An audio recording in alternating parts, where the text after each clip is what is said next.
She's found herself at the centre of a Twitter firestorm while the party has been sharply criticised by the ANC and the Congress of the People. Pressure is mounting on DA leader Mmusi Maimane to take strong action against Kolo Barnard. She's now facing a party disciplinary inquiry for the comment that also says PW Botha provided better health, police and education services compared to that of the ANC government. Maimane has described the incident as indefensible, saying the party has strict social network policies which bars its leaders from posting anything racist.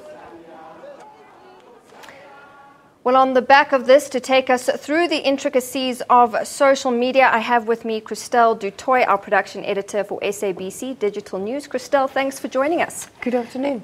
So we see stories like this cropping up from time to time where it's almost as if people lose common sense, or they share things on social media only to reap a Twitter firestorm as we saw there. So it seems that social media continues to get the better of people, even though there are things such as online etiquette. Why do you think this is?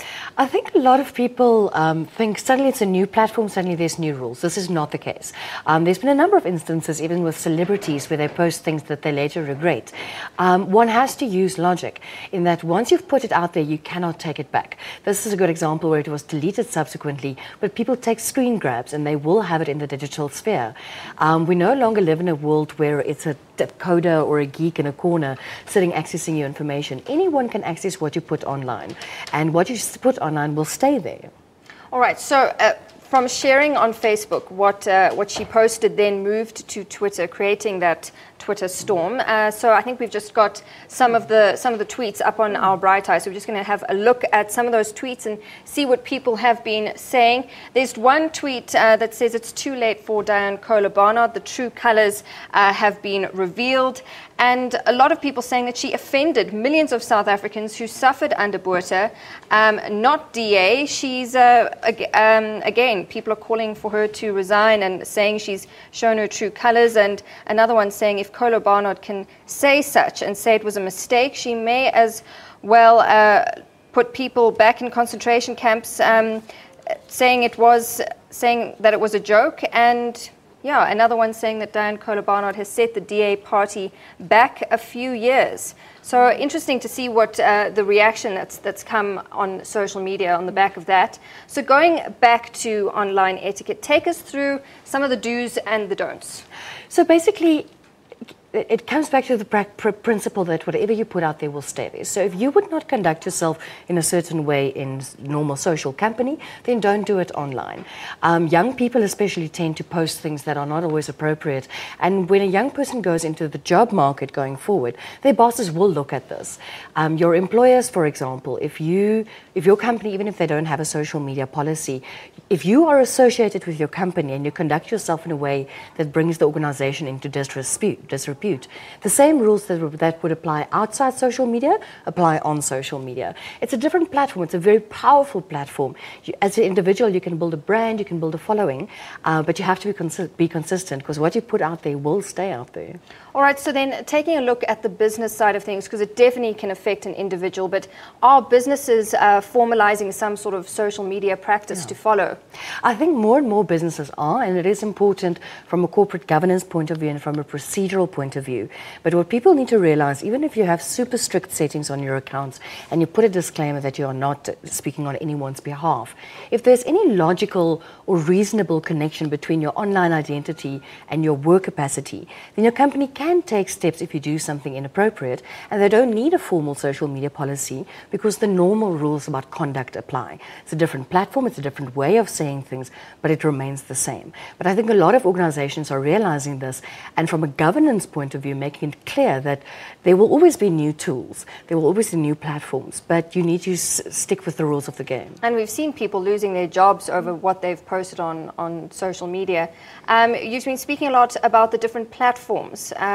Take us through some of those different platforms. Sure. So from a socializing point of view, something like Instagram has seen more than 100% growth year on year. Okay. So it is massive. If you're out socializing, having cocktails after work on a Friday, that is where people are. From a professional point of view, LinkedIn has seen strong growth. Okay. And the thing about LinkedIn is it's one of the few social media platforms that actually encourage you to connect people with regards to work and asking for work and making networks online. And then, of course, Facebook and Twitter are still very, very popular in South Africa. And we live in the Facebook generation, and you mentioned young people. So if I was a young person and living in this Facebook generation, what should I be doing to ensure that come 5 years down the line, I'm applying for a job, and those things that I posted then don't come back to haunt me? See, that's the irony, because I wish young people would, perhaps in the school context, be taught that what you say today will have an implication later. Recruitment agencies, companies are looking at your digital footprint, your digital presence. If you're more advanced in your career, it's about what brand you have.